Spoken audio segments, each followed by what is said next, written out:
Hello guys, and welcome back to another Lone Wolf Aquatics video, and today we're going to be talking about giant bettas, the clumsy giants of the fish world.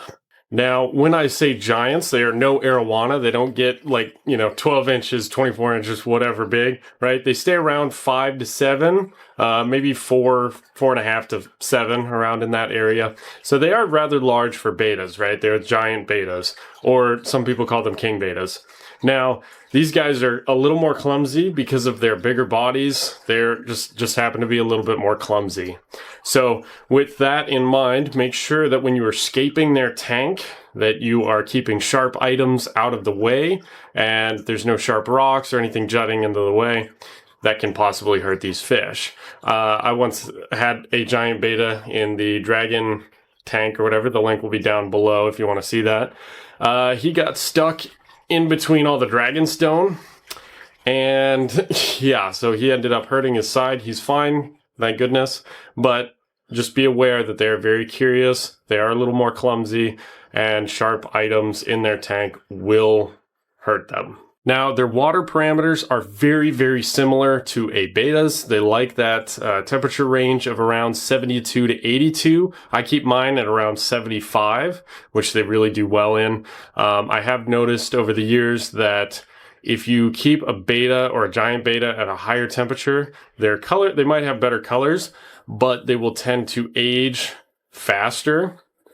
And so just keep that in mind when you're deciding the temperature of your tank. They really do, like, I keep mine at 75. They live for a good while, and they can end up living anywhere from 3 to 5 years. I've noticed more, like, the longer I've had them, more towards 5, well, more towards 3, actually. 5 is pretty rare, but they can live to be that long. But mine usually live around like 2.5 to 3, maybe to 4, but not much past that. So if you're going to keep them at a higher temperature, there is a chance that they will die sooner. Their colors will probably look nicer, so just keep that in mind when purchasing a betta. Like other bettas, giant bettas love live plants in their aquarium. They really, really do enjoy that, resting on anubias leaves and other plants. It also helps with the tank, just having plants to remove the nitrates. If that's the right one, I always get those two confused.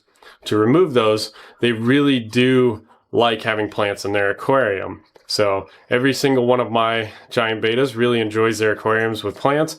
There's even one who likes to hide out underneath them and just kind of poke his head out every once in a while and then sneak back in. It's the funniest thing. He's a very active betta, but he just, after a little while, he likes to hide and then come back out. It's super funny to watch. When it comes to water parameters, again, 72 to 82 for the temperature, and then for the pH, they really like anything from like a 6.5 to a 7.5. Mine is between a 6.5 and a 7. I'm pretty sure it's closer to 6.5, but they do really, really well. And of course, with several plant species like anubias, they like that lower pH. So it really, really kind of works well. So remember to check your water parameters before you buy a betta. And if it's too high or way too low, I would recommend either finding some way to raise it or lower the pH, or finding a different fish if a giant betta or a betta is not for you. Giant bettas are super, super curious, as I've mentioned earlier. They really like to investigate their aquariums and their miniature worlds, right? So make sure to give lots of different interest points in your aquarium, and with how curious they are and how smart they are, you can actually even teach them tricks. You can teach them to jump out of the water to catch food out of your hand. I haven't done that yet with a giant betta, but I know it can be done.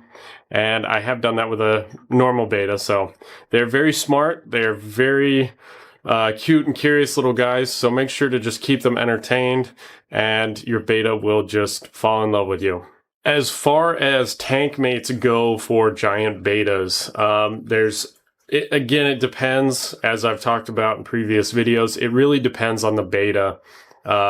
When you're trying to hook them up with tank mates, right? Because if you have an extremely aggressive betta, there's no way you're going to find a tank mate, even if it's, something that should work perfectly fine.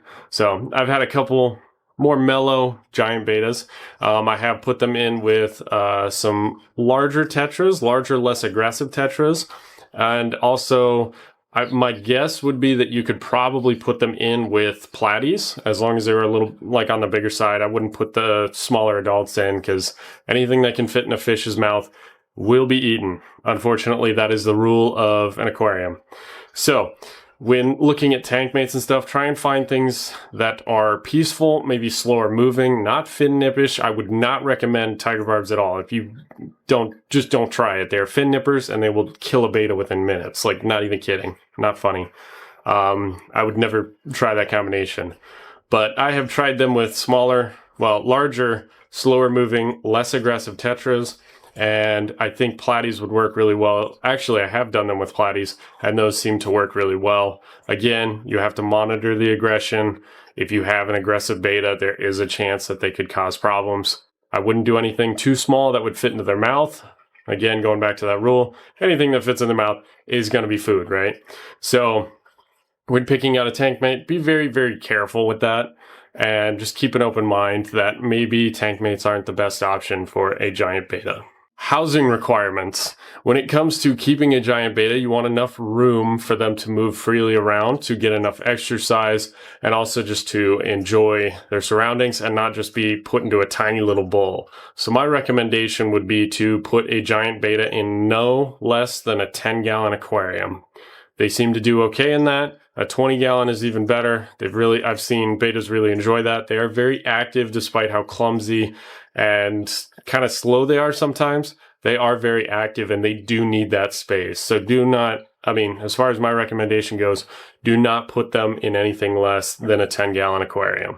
When it comes to filtration, make sure that the filtration isn't like mixing the water around like crazy, right? Because these guys are a little bit more clumsy. They got the bigger fins, right? And they're definitely a flat fish and not always as strong as swimmers. They will get pushed around the aquarium a lot. And if you have anything that's even semi-sharp, like I mentioned before, you will hurt the fish. So when finding filtration, a sponge filter works great, but you can also try any other filter. Just make sure it's not pushing the water around too fast that it's actually hurting your fish, and you should be more than fine. But I would definitely recommend some type of filtration in your giant beta aquarium. Now, giant betas, I have noticed, they do have a little bit of a problem sometimes with their swim bladder, which is what they use to keep themselves upright and then also swimming around, right? So sometimes what happens is they can get kind of impacted from food. So I would, recommend, again, changing up your food and what you're feeding them. But if that does happen to you, what I always do is I take frozen peas, I crack the shell open, and then mush up the little bits and throw them in the tank, and they seem to enjoy those. And what that does is it relieves pressure off of their swim bladder, allows their swim bladder to heal, and then they're active again. I've had a couple betas now that had that problem. I guess I didn't switch food around enough or something else happened, and they were swimming again in less than 24 hours. So, I would still give it 24 to 36, obviously, but it doesn't take long for them to be back up and around and active once again. Now, when feeding your giant beta, make sure to give them a wide variety of foods, such as frozen bloodworms, a good flake. You can do pellets, but I've heard mixed reviews on that, so I'm not going to give a recommendation against or for.